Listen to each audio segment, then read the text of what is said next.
अस्सलाम वालेकुम स्टूडेंट्स। अच्छा जी, लास्ट चैप्टर 0 हमारा चल रहा था और हमने cost by behaviour, fix cost, variable, semi variable और स्टेप फिक्स कॉस्ट के बारे में पढ़ा था। सबसे पहले इसके रिगार्डिंग क्वेश्चन है तो वो पूछ लें। Any question? Practice question number 2 दिया था कि आपने जो टेबल है फिलअप करके आना था। क्वेश्चन ये था कि अगर वेरिएबल कॉस्ट उसका टोटल में बिहेवियर क्या होगा और वेरिएबल कॉस्ट का पर यूनिट में बिहेवियर क्या होगा अगर वॉल्यूम या एक्टिविटी लेवल इंक्रीज हो जाए। यानी कि अगर मैं प्रोडक्शन करता हूँ, आउटपुट ज़्यादा बनाता हूँ, बताएं टोटल वेरिएबल कॉस्ट क्या होगी? इंक्रीज होगी। और इस तरह अगर आउटपुट कम, टोटल वेरिएबल कॉस्ट कम होगी। पर यूनिट में वेरिएबल कॉस्ट पर यूनिट क्या रहती है? सेम रहती है। जी, ये बात समझ लगी आपको? अच्छा जी, फिक्स कॉस्ट अगर आउटपुट इंक्रीज हो, अगर आउटपुट इंक्रीज हो जाए तो टोटल फिक्स कॉस्ट बच्चों क्या रहेगी? सेम रहेगी। और डिक्रीज हो जाए तो सेम रहेगी। लेकिन पर यूनिट में अगर प्रोडक्शन ज्यादा हो रही है तो fix cost per unit decrease हो जाएगी। और अगर आउटपुट डिक्रीज हो रहा है तो fix cost per unit increase हो जाएगा। यहां तक कोई परेशानी? सेमी वेरिएबल कॉस्ट, जितनी आउटपुट ज़्यादा टोटल कॉस्ट ज़्यादा आएगी, आउटपुट कम टोटल कॉस्ट कम आएगी। और इंक्रीज से टोटल डिक्रीज हो जाता है और डिक्रीज से पर यूनिट इंक्रीज हो जाता है। और इसकी रीज़न मैंने कल ही आपको समझा दी थी। ठीक है जी? अच्छा, इसमें कोई मसला है तो मुझसे पूछ लें। अच्छा, आपने ना क्वेश्चन पूछते वक्त शर्माना नहीं है, ठीक है? कहीं भी छोटा सा भी मसला आए और चीज़ समझ ना आए मुझसे पूछ लेनी है। बात समझ आ रही है? क्योंकि मैनेजमेंट अकाउंटिंग में आप जितना खुद से सोच पाएंगे उतना आप पेपर खुद से कर पाएंगे।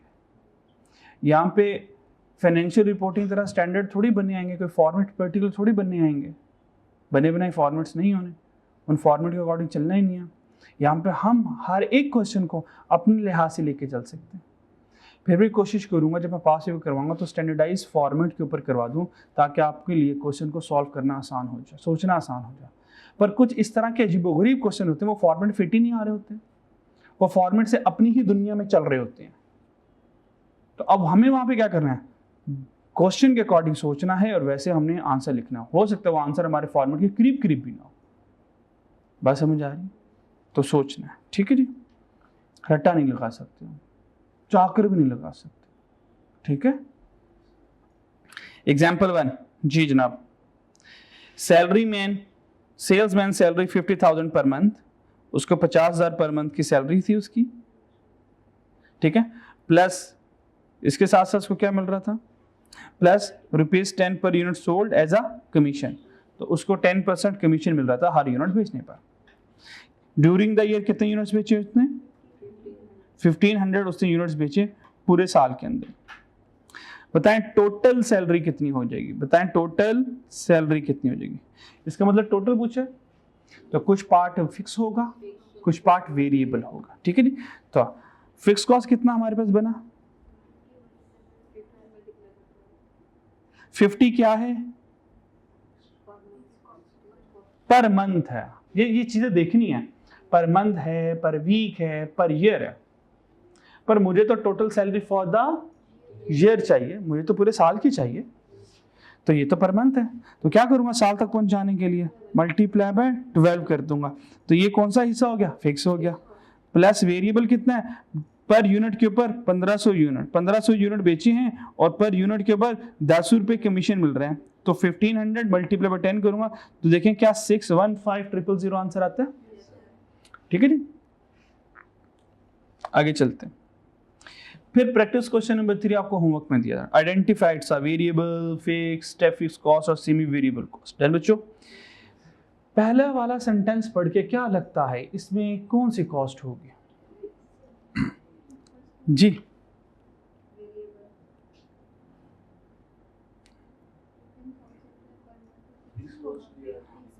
बच्चों, इसमें ₹10 कौन है? Well done. इसमें ₹10 हमारे पास आ गया फिक्स कॉस्ट। ये ₹10 कौन आ गया, फिक्स। और याद रखिएगा वेरिएबल कॉस्ट हमेशा आपको पर यूनिट में नजर आएगी। वेरिएबल कॉस्ट किस में नजर आएगी? क्यों, ऐसा क्यों होगा? क्योंकि वो आगे जितने यूनिट से मल्टीप्लाई हो जाएगी उतनी टोटल वेरिएबल कॉस्ट हो जाएगी। मैं समझा पा रहा हूँ? अगर वेरिएबल कॉस्ट 10 है तो अगर उसको 10 यूनिट से ही मल्टीप्लाई करेंगे तो आंसर क्या आ जाएगा, 100 आ जाएगा। और अगर उसी को 100 यूनिट से मल्टीप्लाई करेंगे तो 1000 तक निकल जाएगा। तो that's a variable per unit में होती है ताकि उसको जितने यूनिट से मल्टीप्लाई करें उतना ज्यादा या कम आंसर आ जाए। तो वेरिएबल आपको किस में नजर आएगी? पर यूनिट में। तो इसका मतलब ये हो गया, यहाँ पे हमारे पास दो कॉस्ट हैं, ये वाली हमारे पास फिक्स कॉस्ट हो गई और ये वाली हमारे पास वेरिएबल कॉस्ट हो गई। ठीक है, सेकंड वाला पढ़ें और इसमें आइडेंटिफाई करें। सेकंड वाला कौन है? Machine operator is paid wages eight the rate of ₹10 per hour work. जो पर पे होगा, पर यूनिट, पर मशीन आवर, पर वर्किंग आवर, पर लेबर आवर, जो पर पे होगा, पर केजी, पर लीटर, पर मीटर, जो पर होगा वो हमेशा वेरिएबल कॉस्ट होगा। क्योंकि जब ये नंबर ऑफ आवर से मल्टीप्लाई होगा तो टोटल बदल जाएगा, इसका कम भी होगा ज्यादा भी होगा। तो ₹400 पर आवर है, तो ये कौन हो गया? Variable cost. थर्ड वाले के बारे में सोचें, वो बताएं क्या ख्याल है थर्ड वाले? हाँ बहुत अच्छे, स्टेप फिक्स कॉस्ट। क्योंकि 5000 यूनिट के लिए किराया 40,000 है। जब मैं 5 और 7 के दरमियान में चीजें रखूंगा तो किराया बढ़ जाएगा, जब 7 से ज्यादा चीजें रखूंगा तो किराया और बढ़ जाएगा। तो आस्ते आस्ते फिक्स कॉस्ट बढ़ती जा रही है, तो स्टेप अप होता जा रहा है। तो that's a step fix cost. तो ये हमारे पास आ जाएगी third one is the step fix cost.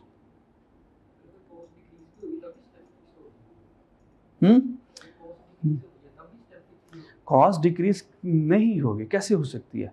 मतलब ऐसा हो सकता है, एक आपने वेयर हाउस लिया, कितने का लिया? 50,000 का लिया।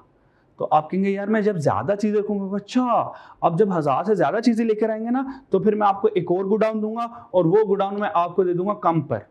वो मैं क्या कर दूंगा? कम पर। बात समझ आ रही है? अगर ऐसा है भी है तो पहले 50,000 था, 50 से ज्यादा अमाउंट जाएगी ना। बात समझ आ रही है? समझ नहीं पाए आप? ये देखो,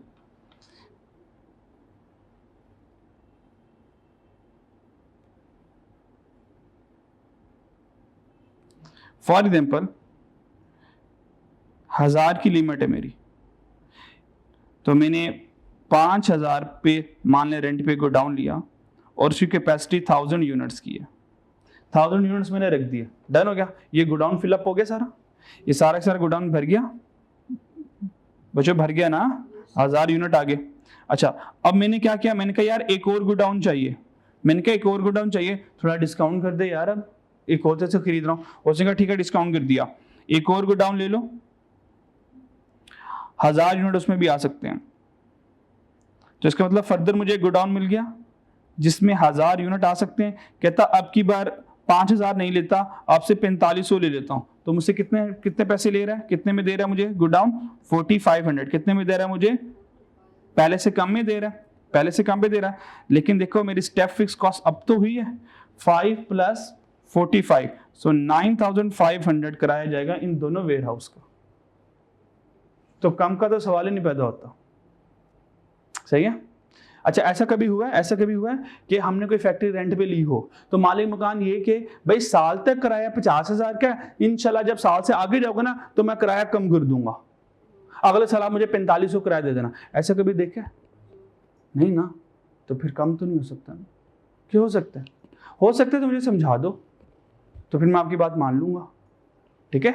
नहीं तो फिर आप मेरी बात मान लो, क्या ख्याल है? ठीक है, तो कम लॉजिक नहीं बनती ना। तो स्टेयर्स है ना, स्टेयर्स अब अपवर्ड डायरेक्शन में जाएंगे ना। अब ये ना कहना सर बेसमेंट में भी तो जाती हैं बेसमेंट में तो जाती हैं, तो बेसमेंट में तो कितना नीचे जाएगा? उसके नीचे मिट्टी है, उसके नीचे फिर तो ये पता ये फिर ठीक है, तो ज्यादा नीचे नहीं जाना। तो स्टेप फिक्स कॉस्ट में आहिस्ता आहिस्ता कॉस्ट अप होगी, ठीक है जी, कम नहीं हो सकती। लॉजिक नहीं है ना, कोई रियल वर्ल्ड एग्जाम्पल नहीं है, अगर होती तो मैं जरूर देता, ठीक है जी। जिस दिन कोई माइंड में आ गई कि यार हाँ ऐसा भी हो सकता है, तो फिर इस तरह देख लेंगे कुछ इंशाल्लाह ताला, ठीक है जी। पर दुनिया वाले तो ऐसा नहीं करते, वो पहला ये देंगे, हो सकता है दूसरा गोडाउन थोड़ा सा कम रेट पे दे दें, लेकिन पहले से ज़्यादा मेरा खर्चा तो हो रहा है। ठीक है जी, हाँ चलें जी। डिफ्लेशन होती रहे, अच्छा कितने डिफ्लेशन हो जाए, मतलब पहला गोडाउन 5,000 का था, डिफ्लेशन हो गई, ठीक है, चीज़ें सस्ती हो गई, वो अगला गोडाउन मुझे 4 का दे देगा। अब वो ये तो नहीं कर सकते ना भाई अगला गोडाउन भी ले ले और भाई मेरे से 1,000 रुपया भी ले ले, ऐसा हो सकता है? हाँ टोटल में तो स्टेप फिक्स तो कुछ ना कुछ तो अप हुआ है। देखें अब मान लें ये मेरा चल रहा था तीसरा महीना और ये भी तीसरा महीने चल रहा, तीसरे महीने में मुझे गोडाउन की जरूरत पड़ गई, तो पहले 3 माह में 5-5 हज़ार रुपया किराया जा रहा था। अब मार्च के बाद अप्रैल मई जून इन 3 महीनों का किराया 9,500 गया है मेरा, तो स्टेप अप हुआ है ना मेरा। और अगर फिक्स होता, फिक्स तो पर ईयर के लिए remain during the year remain same रहता है। अगर ये 4500 ना आता तो 5,000 ही फिक्स कॉस्ट चल रही थी। अगर एक फिक्स कॉस्ट आ रही है, इस तरह याद रख लो, अगर एक फिक्स कॉस्ट आ रही है पूरे साल में तो वो फिक्स कॉस्ट है, एक से ज्यादा फिक्स कॉस्ट आ जाए तो स्टेप फिक्स कॉस्ट है। डन बच्चों?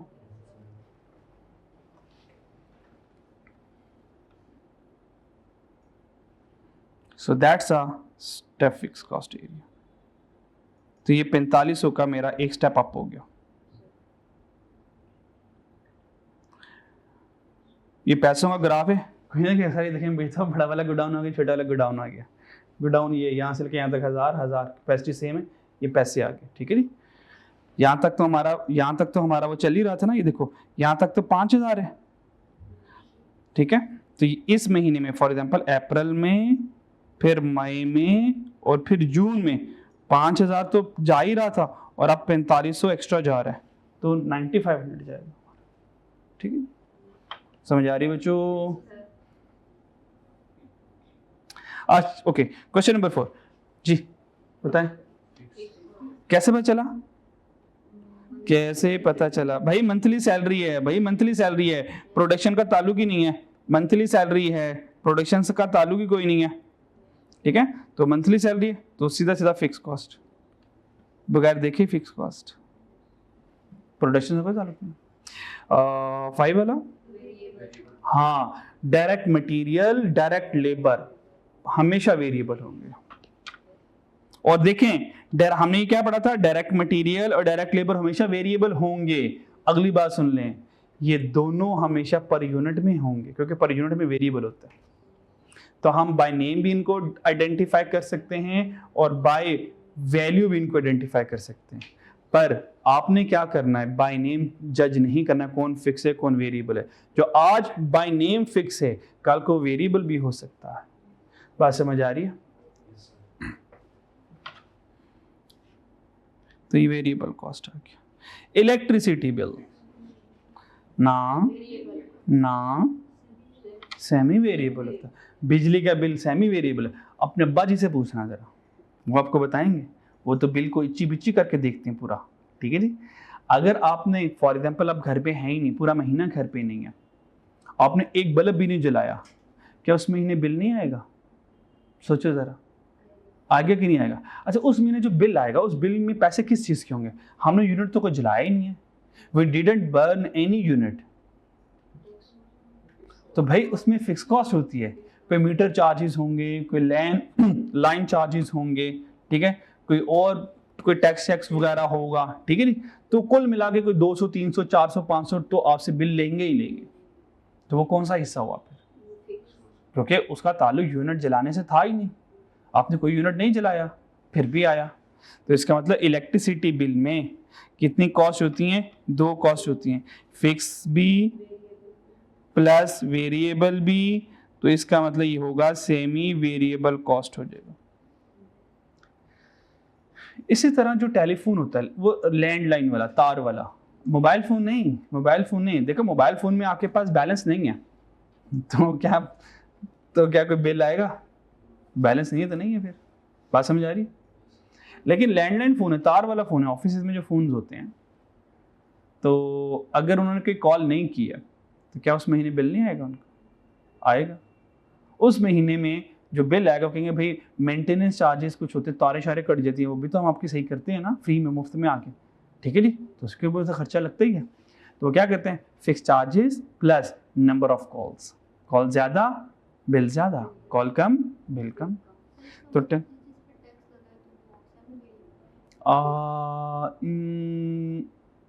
टैक्स ना भी हो, मैं कह रहा हूँ लैंडलाइन के ऊपर कौन सा टैक्स है, मान लो टैक्स ना भी हो, लेकिन मेंटेनेंस चार्जेस तो होते ही है ना। वो हमारी तार समटाइम कोई ट्रक आएगा तार काट तोड़ के चला जाएगा, तो फिर हम कॉल करते हैं भाई वो तार टूट के जोड़ो यार जाके, वो तार जोड़ते हैं, उसके पैसे वो हमसे लेते हैं, नहीं लेते हैं, नहीं लेते हैं ना, क्लियर है, वो किसी से भी नहीं लेते, क्योंकि उस तार के साथ मैं थोड़ी जुड़ा हूँ, उस तार से 1000 लोग जुड़े हुए हैं, बात समझ आ रही। अगर वो 1000 लोगों से उस तरह पैसे लेने चले तो हर हफ्ते बाद तोड़ के खुद चले जा करें यार, माशाल्लाह तार तोड़ेंगे 1000 लोगों से पैसे लेंगे, अच्छी इनकम तो यहीं से हो रही है हमारी, ठीक है जी। तो ऐसा नहीं होता, तो वो इसके चार्जेस बिल के अंदर ऐड कर देते हैं एज अ फिक्स चार्जेस कि भाई 100 रुपया हम आपसे लेंगे, 200 रुपया आपसे लेंगे, ठीक है जी, क्लियर। जैसे वापडा में हमारी बिजली के यूनिट्स कभी कम ज़्यादा आ जाते हैं ना, वोल्टेज कम आ जाते हैं, फिर वापडा वाले क्या करते हैं 4, 5, 6 घंटे बाद आते हैं, ठीक है जी, उनको 6 घंटे बाद भी कॉल करेंगे, फिर अगले 4 घंटे बाद आएंगे, वो 1-2 घंटे बाद आने वाले नहीं हैं। तो फिर वो क्या आएंगे, बिजली सही करेंगे, सही करने के बाद फिर अल्लाह हाफिज़ चले जाते हैं, फिर वो पैसे नहीं मांगते, क्योंकि वो पैसे वो हमसे बिल में ले लेते हैं। बात समझ आ रही है मेरी, ठीक है चलिए आगे। थोड़ा बड़े बड़े बच्चे बन के सोचना आपने, ठीक है जी, हाँ हाँ हाँ शाबाश माशाल्लाह। 7 वाला 7 वाला, अच्छा जी, हाँ ये वही वाला आगे जिसके बारे में मैंने कहा था कि यार ये मैं एक्सप्लेन नहीं करूंगा, और सवाल आएगा फिर एक्सप्लेन करेंगे। अब आए जरा, machine is serviced ₹20,000 after use of every 2000 hour. जी भाई, जी बच्चों, कहता है कि जब 2000 घंटे गुजर जाएंगे, हर 2000 घंटे गुजरने के बाद 20,000 की मशीन की सर्विस होगी जी। कौन सी cost, variable, fix, step fix cost और semi variable cost. Variable check कर लें, फिर चेक कर लेते हैं, चेक कर लेते हैं। आप क्या कह रहे हो, वेरिएबल है, मुझे तो नहीं वेरिएबल लग रही, चलो देखते हैं कौन सी है।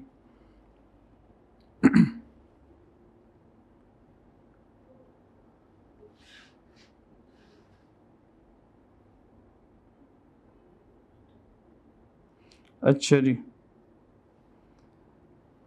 ये हमारे पास ग्राफ आ गया, ठीक है। तो जब 2000 घंटे गुजर जाएंगे, मान लो ये 2000 घंटे गुजर गए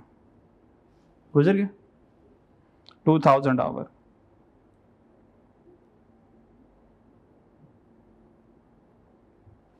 ये दो यार थोड़ा सा छोटे छोटा लिखा जा रहा,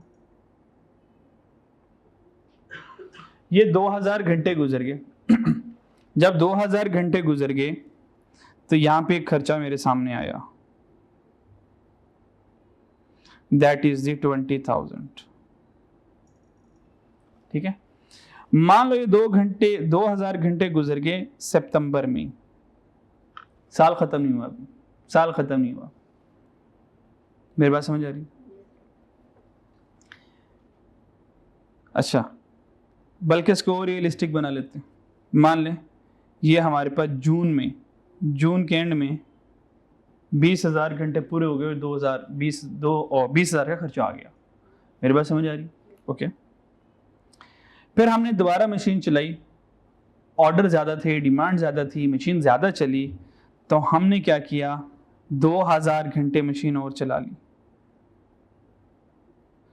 वैसे देखो पूरे साल में यार 4000 घंटे होते भी हैं कि नहीं, ये ना हो 4000 घंटे ना, और मैं एक साल वाले एग्जाम्पल बना के बैठा हूँ, होते होंगे वैसे साल के अंदर 365 मल्टीप्लाई बाय 24 कितने, 8000। ओए होए बड़े घंटे हैं हमारे पास, नींद भी पूरी हो जाएगी हमारी तो, 8000 घंटे होते हैं, ठीक है जी, तो 4 चक्कर लग सकते हैं। अच्छा हम परेशान हो रहे थे, तो मैंने कहा चेक ही कर लो ना, ये ना हो साल में इतने घंटे ना हो और हम मशीन चलाई जा रहे हैं, ठीक है जी। अच्छा मान लें दिसंबर तक हमने 2000 घंटे मशीन और चला ली। अब मुझे बताएं उस साल का, ये भी जून 25 है और ये दिसंबर 25 है, बताएं उस साल में कितना खर्चा हुआ मेरा इस साल में, कितना खर्चा हुआ मेरा उस साल में, कितना खर्चा हुआ? 40,000 खर्चा हुआ मेरा।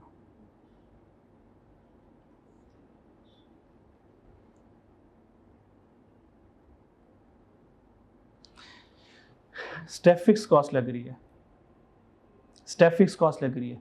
वेरिएबल कॉस्ट को चेक करते हैं। वेरिएबल कॉस्ट आपने कहा था वेरिएबल कॉस्ट, मेरे ख्याल में एग्जांपल में वेरिएबल कॉस्ट लिखा था, उसको हम उड़ा देते हैं वहाँ से, स्टेप फिक्स कॉस्ट में लिखते हैं इसको।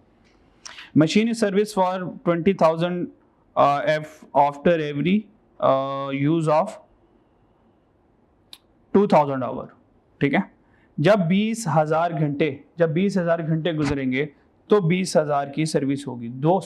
जब 2,000 घंटे गुजरेंगे फिर 20,000 की सर्विस होगी।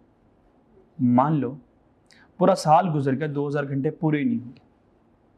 पूरा साल गुजर गया 2,000 घंटे पूरे नहीं हुए, इसका मतलब उस साल वो खर्चा आएगा ही नहीं।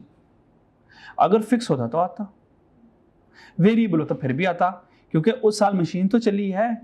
मेरे ख्याल में इन 1900 आवर्स मशीन चल गई है।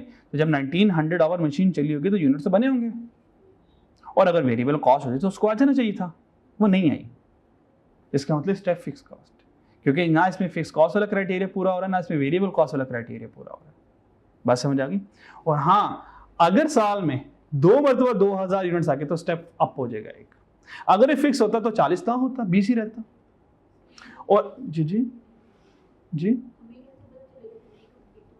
हमें कैसे पता चला? यही तो मैं कह रहा हूं, ये हमने जज किया। मैंने आपको कहा कि पूरे साल में 2,000 कंप्लीट नहीं हुए। अगर फिक्स खर्चा होता तो आता, क्योंकि फिक्स का ताल्लुक तो चलने से है ही नहीं है। मशीन चले या ना चले, फिक्स ने तो आना ही आना है। तो मैं कह रहा हूं 2,000 पूरे ही नहीं हुआ। हमने एक बार इस तरह चेक किया तो फिक्स कॉस्ट आई।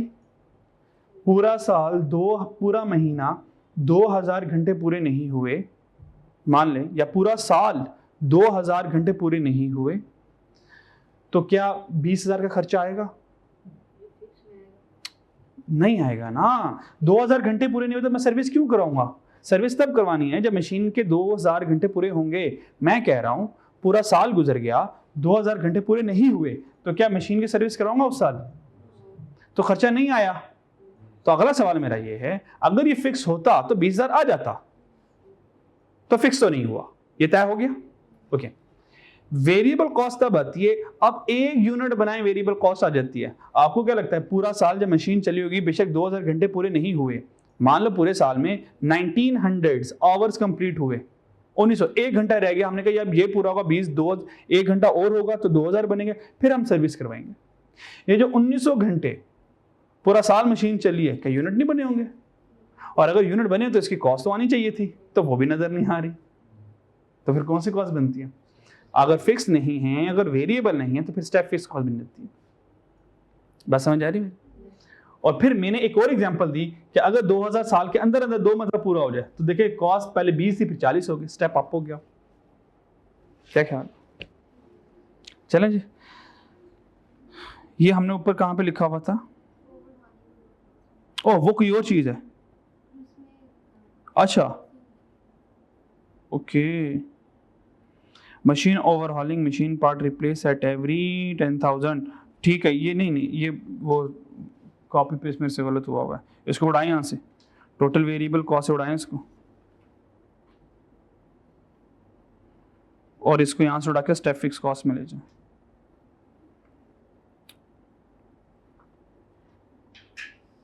इसको कट करें और यहाँ पे जाके इसको पेस्ट कर दें। Part replace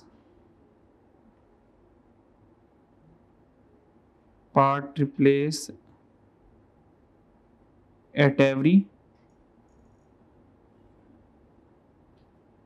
10,000 hour. हर 10,000 घंटे बाद एक पार्ट रिप्लेस होगा, और इस पार्ट को रिप्लेस करने में जो खर्चा आएगा ना वो फिक्स होगा ना वो वेरिएबल होगा, वो स्टेप फिक्स होगा। तो हमने सारी क्राइटेरिया लगा के देखे तो यहाँ पे फिट इन बैठ नहीं रहा था वेरिएबल के लिए। ठीक हो गया बच्चों? बात समझ आ गई? अच्छा जी, ठीक है जी। फिर प्रैक्टिस क्वेश्चन नंबर 4 आपको होमवर्क में दिया था, उसमें आपने क्या करना था? जी बच्चों, टोटल वेरिएबल और टोटल फिक्स कॉस्ट ये आप लोगों ने फाइंड करनी थी। ठीक है जी, फाइंड कर लिया आप लोगों ने, तो बता सकते हैं आंसर क्या है आपका टोटल वेरिएबल कॉस्ट का? जी 364,000 और फिक्स का क्या है 1547,000। किसी और बच्चे ने किया हो?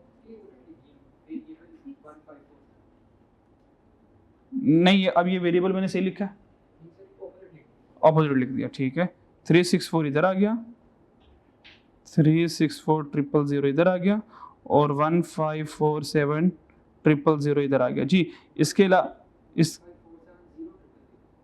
1547,000 ओ माशाल्लाह, पैसे ही पैसे,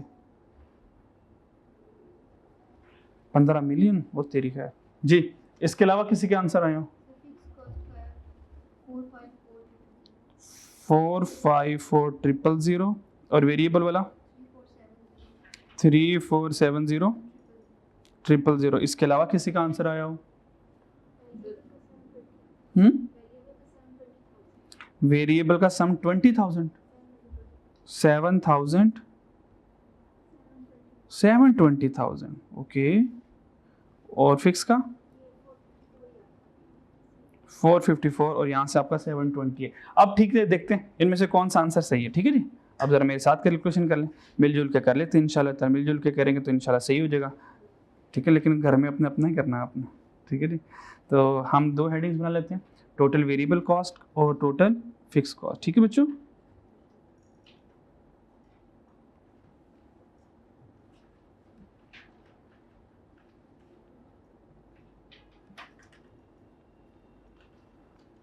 टोटल वेरिएबल कॉस्ट आ गया हमारे पास और टोटल फिक्स कॉस्ट आ गया हमारे पास।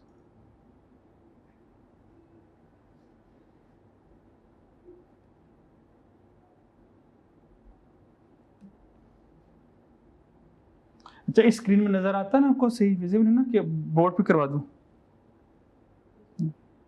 ठीक, कोई इशू तो नहीं है ना? ठीक है जी, टोटल वेरिएबल कॉस्ट आ गया और टोटल फिक्स कॉस्ट हमारे पास आ गया। डन बच्चों, चलें जी वन बाय वन पढ़ते हैं जरा और फिर देखते हैं कौन सी आइटम कहाँ जा रही है। ओके, तो factory rent for the year, भाई factory rent for the year, तो पॉइंट 1 को पढ़ के क्या लगता है ये कौन है? बहुत अच्छे, तो फैक्ट्री रेंट आ गया फिक्स का।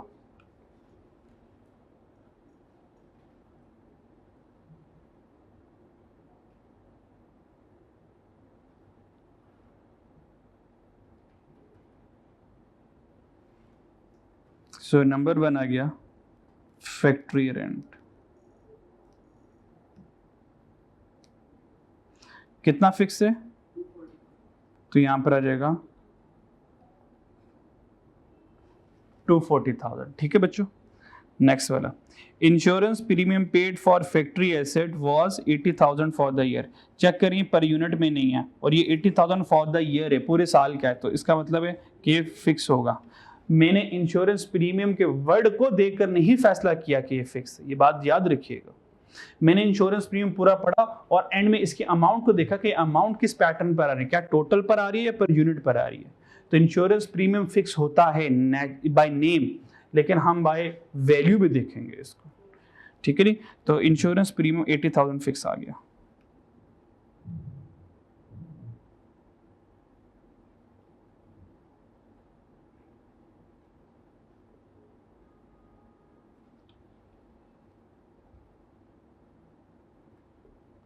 यहां तक कोई मसला?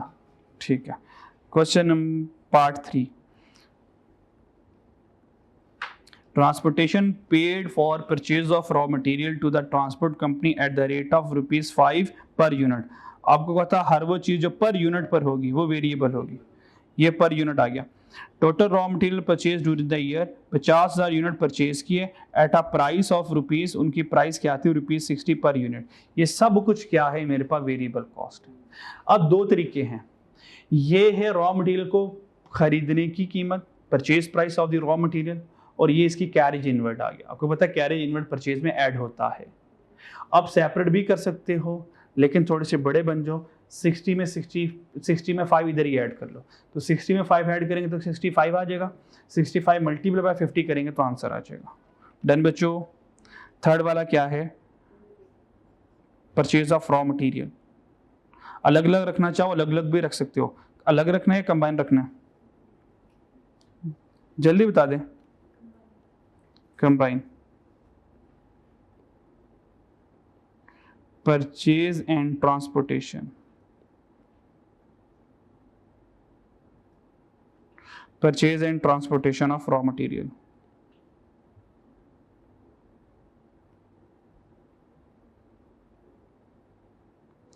जी, तो कितना हमारे पास आया,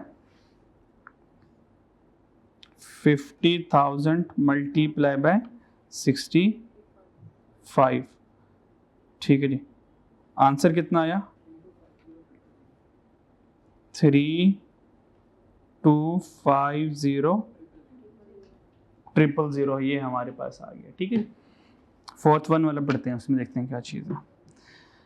अच्छा जी, फोर्थ वन वाले में direct labour was paid eight the rate of ₹10 per hour आ गया तो मतलब वेरिएबल आ गया। ठीक है, टोटल कभी भी पर में नहीं आ सकता, ये तो पक्की बात है, याद रख लो आप। Total direct labour hour were for the year were 40,000 hour, तो टोटल लेबर कॉस्ट यहां से आ जाएगी कैसे, 40 multiply by 10 direct labour cost.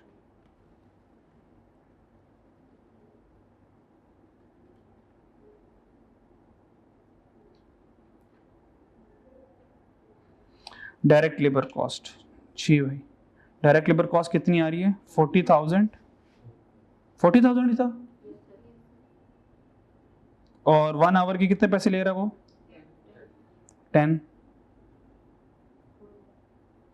बड़ी सस्ती लेबर है यार। जी,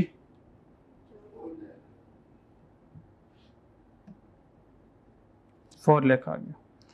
5 वाले पर आजा, machine repair were carried out during the year. Machine repair were carried out during the year, हमने क्या किया, मशीन को रिपेयर किया। ₹20,000 for annual schedule repair, ₹20,000 for annual schedule repair. हमने कहा भाई हर साल तो एनुअल शेड्यूल रिपेयर होता है और उसके ऊपर 20,000 लगेंगे। हमने कहा ठीक है, तुम तो फिक्स कॉस्ट होगे। ₹5,000 for part replacement after every 22,000 hour usage.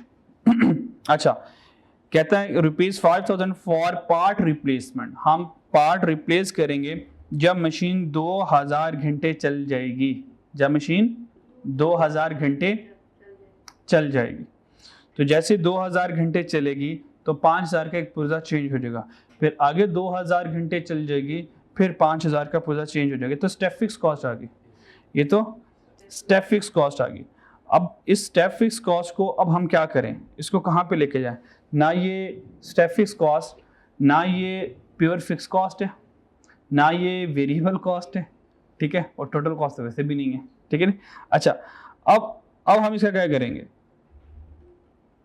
जी, अब हम इसको क्या स्टेप फिक्स कॉस्ट मान के चल लें। ठीक है, स्टेप फिक्स कॉस्ट आ गई, तो फिर इसको कहाँ पे हम फॉल करवाएंगे,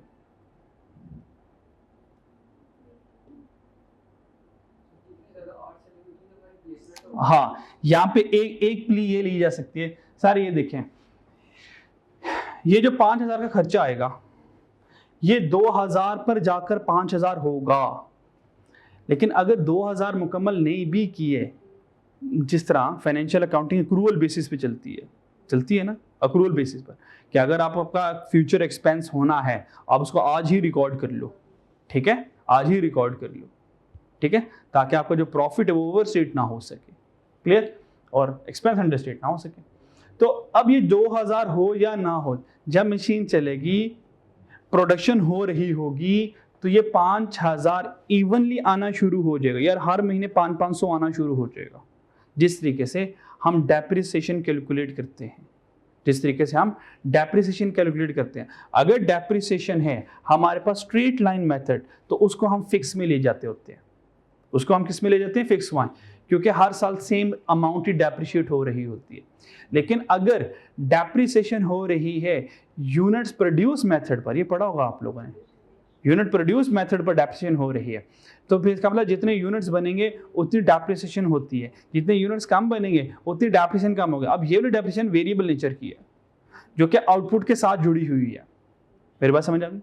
ठीक है, तो ₹5,000 for part replacement after every 2000 year, ये वैसे तो स्टेप फिक्स कॉस्ट, क्योंकि ये 2000 की लिमिट पूरी होगी फिर ये 5000 वाला खर्चा आएगा। लेकिन अब हम सवाल में स्टेप फिक्स कॉस्ट है ही नहीं है, तो क्या इसको प्योर फिक्स कॉस्ट मान लो? नहीं, तो फिर हम इसको क्या करेंगे, वेरिएबल की कैटेगरी में ले जाएंगे, क्योंकि जब मशीन चलेगी यूनिट्स बन रहे होंगे और फिर ये खर्चा इवनली आना शुरू हो जाएगा। ठीक है, अच्छा अब हम इसको लिखें कैसे?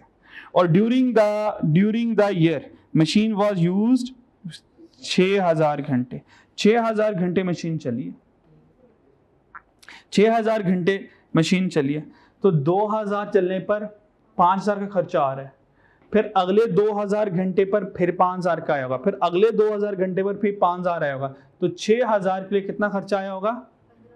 1500 आया होगा, 15000 आया होगा। ठीक है, तो 6000 घंटे जब मशीन चलेगी तो 15000 का खर्चा आया होगा। क्या ये देखिए मेरी बात समझ लगती है? पक्की बात है?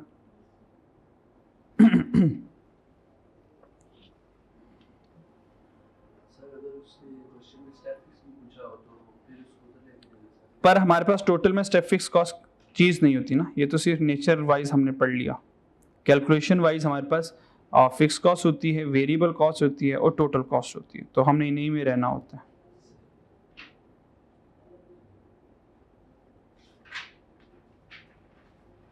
अच्छा जी,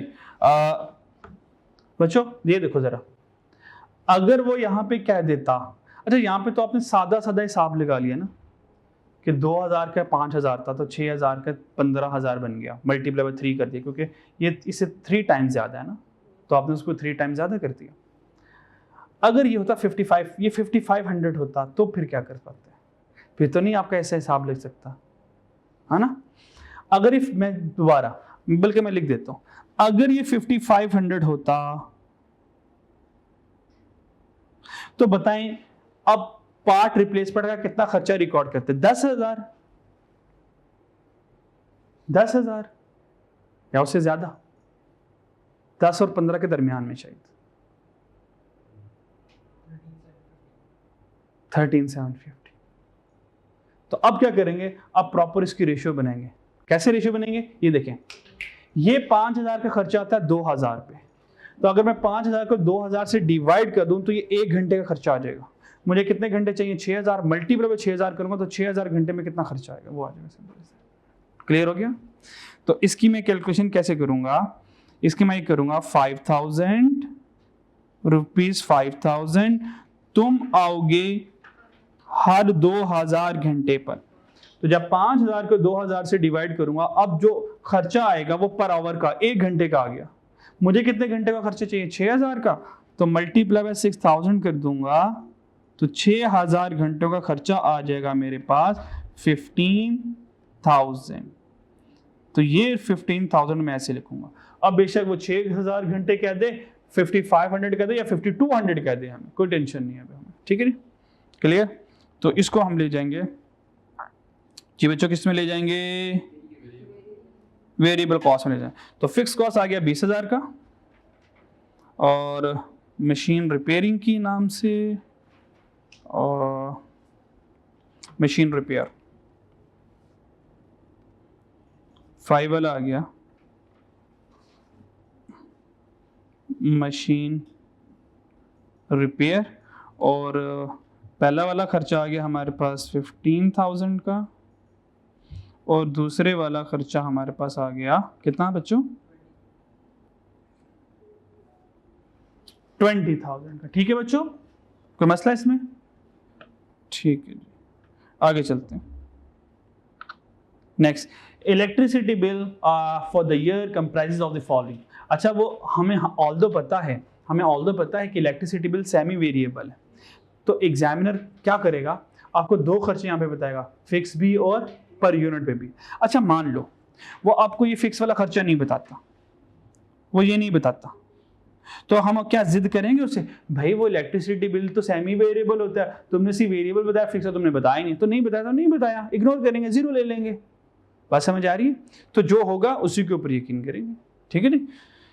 अच्छा जी 24,000 और यहाँ पे कितना आ जाएगा 11,000 मल्टीप्लाई बाय 5, ठीक है। तो इलेक्ट्रिसिटी बिल कॉस्ट 2 हमारे पास आ गई, तो लिख लेते हैं।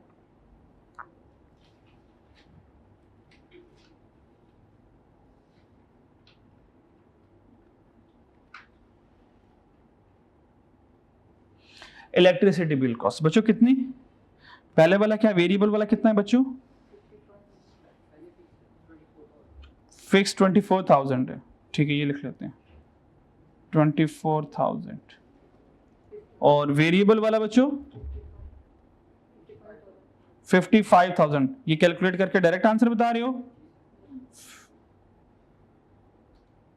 ओके लास्ट रह गया हमारे पास अदर क्या लिखा हुआ है, फिक्स्ड। भाई अदर वेरिएबल भी तो लिख सकता था ना, अदर वेरिएबल भी लिख सकता था, ठीक है। तो अदर फिक्स कितने 90,000, तो 90,000 अदर फिक्स आ गए। फिक्स ओवरहेड 7,000 7 पॉइंट वाला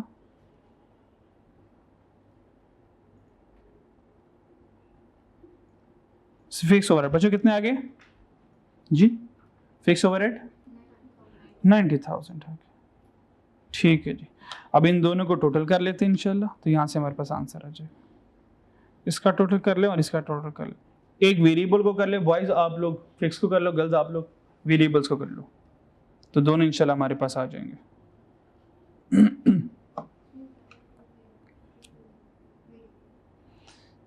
3720,000 बहुत अच्छे। एंड बॉयज फिक्स कॉस्ट 454,000, तो 3720 454, देखते हैं किसके आंसर सही थे।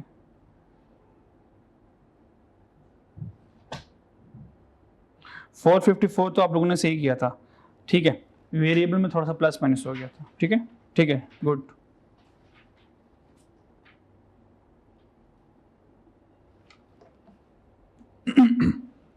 डन बच्चों, यहाँ तो कोई मसला यार, कोई चीज पूछना चाहते हो, किस चीज में प्रॉब्लम हो, ठीक है। नेक्स्ट कॉन्सेप्ट पे आ जाएंगे। Next concept mathematical calculation to be use in CMA, management accounting में जो हमें मैथमेटिकल कैलकुलेशन का सामना करना पड़ेगा, और बच्चे अक्सर इसमें स्टक हो जाते हैं, उनसे कैलकुलेशन नहीं होती, और पास पेपर में हमें ढेरों ऐसी मैथमेटिकल कैलकुलेशन करनी पड़ेंगी, तो हम उनके ज़रा शॉर्टकट सीखेंगे, हम उनको आज सॉल्व करना सीख लेंगे, ठीक है। क्या रिक्वायर्ड हो, क्या फाइंड करना हो, कहाँ से कहाँ जाना हो, तो हमें क्या करना है, ये सारा हम इंशाल्लाह चैप्टर 0 में सीख लेंगे, ताकि हम जब मेन चैप्टर में जाएं तो हमें उन चीज़ों पर सोचने की ज़रूरत ना पड़े। डन बच्चों, ठीक है। सबसे पहला कन्वर्जन है, सबसे पहला टॉपिक क्या है मेरा, कन्वर्जन है, ठीक है। कन्वर्जन यही जो हमने बचपन में पढ़ी हुई है कि अगर मेरे पास केजीज आ जाए और मुझे ग्राम में जाना है, बस समझ आ रही, अगर मेरे पास जो हमसे रिलेटेड है मैं वही वाले लिख रहा हूं, बस ज्यादा नहीं लिख रहा, ठीक है। अगर हमारे पास आवर्स आ जाए, अगर हमारे पास आवर्स आ जाए तो आवर्स को मिनट्स में कन्वर्ट करना या मिनट्स को आवर्स में कन्वर्ट करना, ठीक है। इसको थोड़ा सा मैं और आसान करके लिख देता हूं ताकि आप लोगों के लिए आसानी हो जाए। हम lower conversion to higher conversion move करते हैं, ठीक है नी। तो ग्राम होगा, तो ग्राम से हम कहाँ जाएंगे, किलोग्राम में, ये सफ़र होता है ना। और मिनट्स होंगे, मिनट से कहाँ सफ़र करेंगे,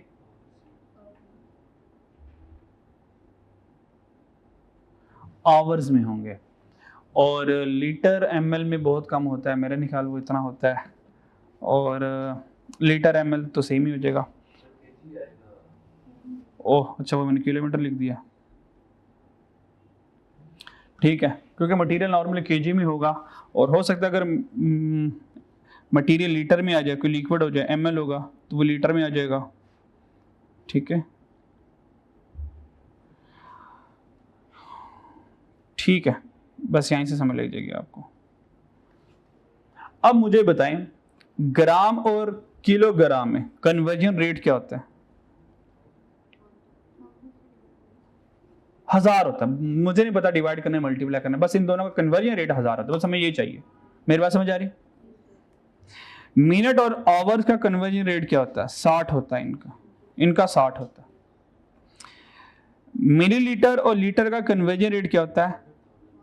इनका 1000 होता है। क्या मेरी बात समझ आ रही है? क्या बहुत मुश्किल बात की मैंने? ठीक है जी। अब याद रखना आपका काम है, याद रखना आपका काम है, बात समझ आ रही है? जब हम मूव करेंगे, ट्रेवल करेंगे फॉरवर्ड, कहां मूव करेंगे? फॉरवर्ड मूव करेंगे। जब हम फॉरवर्ड मूव करेंगे बच्चों, कहां मूव करेंगे? फॉरवर्ड मूव करेंगे। तो फॉर एग्जाम्पल दे रहा हूं, मेरे पास 2000 ग्राम है, 2000 ग्राम। जब हम फॉरवर्ड मूव करेंगे तो आप लोगों ने जो भी कन्वर्जन रेट होगा उसको डिवाइड कर देना है। क्या कर देना है? डिवाइड। इसका मतलब ग्राम से किलोग्राम में जाना है, डिवाइडेड बाय 1000। मिनट से आवर में जाना है तो डिवाइडेड बाय, मिलीलीटर से लीटर में जाना है तो डिवाइडेड बाय 1000 कर दें। मेरी बात समझ लगती है? दूसरा कॉन्सेप्ट इसी का, ग्राम छोटा है, किलोग्राम बड़ा है, बात समझ आ रही है? तो जब छोटा बड़े में कन्वर्ट होगा तो इसकी वैल्यूज कम रह जाएंगी। नहीं समझ आई? समझाता हूं। आपने वो बचपन में पजल सॉल्व किए? मान लो 10 पजल्स हों तो एक तस्वीर बनती है, बात समझ आ रही है? इसका मतलब जब 10 पजल को, छोटे को बड़े में कन्वर्ट करोगे तो बड़ा कम बनता है। अब 2000 पजल पीस लें तो एक पिक्चर बनने वाली है, बात समझ आएगी? तो जब आप छोटे से बड़े की तरफ जाएंगे तो बड़े का आंसर हमेशा कम आएगा। क्लियर? और जब वो एक तस्वीर है, उस पजल को तोड़ो जरा, तो उसके अगर 10 पीस है तो 10 पीस उसके हो जाएंगे। तो जब बड़ा कन्वर्ट होता है छोटे में तो बड़े के ज्यादा पीस होते हैं। अब ये भी याद रख सकते हो। तो डिवाइड, जब हम फॉरवर्ड जाएंगे डिवाइड, जब हम बैकवर्ड आएंगे तो मल्टीप्लाई। दूसरा कॉन्सेप्ट, जब छोटा बड़े में कन्वर्ट होगा तो बड़े का आंसर कम आएगा। आंसर कम किससे आता है? डिवाइड आंसर कम करता है, डिवाइड आंसर कम करता है, मल्टीप्लाई आंसर बढ़ाता है। 2 मल्टीप्लाई बाय 2 4, 2 डिवाइडेड बाय 2 1। इस तरह भी याद रख सकते हैं। ये आपने याद रखना, मैंने जो सिखाना था सिखा दिया। डन हो गया? तो जब आप फॉरवर्ड जाएंगे डिवाइड करेंगे और यहां से जब आप बैकवर्ड आएंगे तो मल्टीप्लाई करेंगे। बात समझ आ रही है? फॉर एग्जाम्पल मैं कहता हूं 2 आवर्स है। अब इसको मिनट में लेके जाना है, इसका मतलब आवर्स बड़ा है, मिनट छोटा है, इसका मतलब ज्यादा आंसर आना चाहिए, तो ज्यादा के लिए मल्टीप्लाई होता है। तो 2 मल्टीप्लाई बाय 60 डायरेक्ट करूंगा, 120 आ जाएगा। तो 2 घंटों में 120 मिनट होते हैं। लॉजिकली सोच लो तो यही आंसर आता है। कुछ आसानी हुई? ठीक है, ये पहला वाला। ठीक है, चलें बाकी आप लोगों ने अब होमवर्क में करने हैं। कन्वर्जन 1 2 3 4 5 6, कन्वर्जन के मैंने 6 सवाल लिखे हैं। ये 6 सवाल हो सकता है आप लोगों से इसमें से कुछ ना हो, क्योंकि अभी टाइम क्लास का खत्म हो गया, वरना मैं जरूर एक्सप्लेन करता। ये 6 क्वेश्चन की खुद प्रैक्टिस करनी है, ठीक है? 6 भी करनी है। फिर आगे ग्रोथ रेट वाला कॉन्सेप्ट है, फिर परसेंटेज इंक्रीज डिक्रीज और मार्कअप मार्जिन। आपने मार्कअप मार्जिन आईटी में बहुत अच्छा पढ़ा हुआ है ना? पढ़ा हुआ है ना? मार्कअप मार्जिन पढ़ा हुआ है, और R1 में भी मार्कअप मार्जिन आता है, ठीक है जी? तो मार्कअप मार्जिन कर सकते हो। ये सारे सवाल मार्कअप मार्जिन तक कीजिएगा। मैं भी ये कल नेक्स्ट क्लास में डिस्कस करूंगा। ठीक है जी, चलो अल्लाह हाफिज।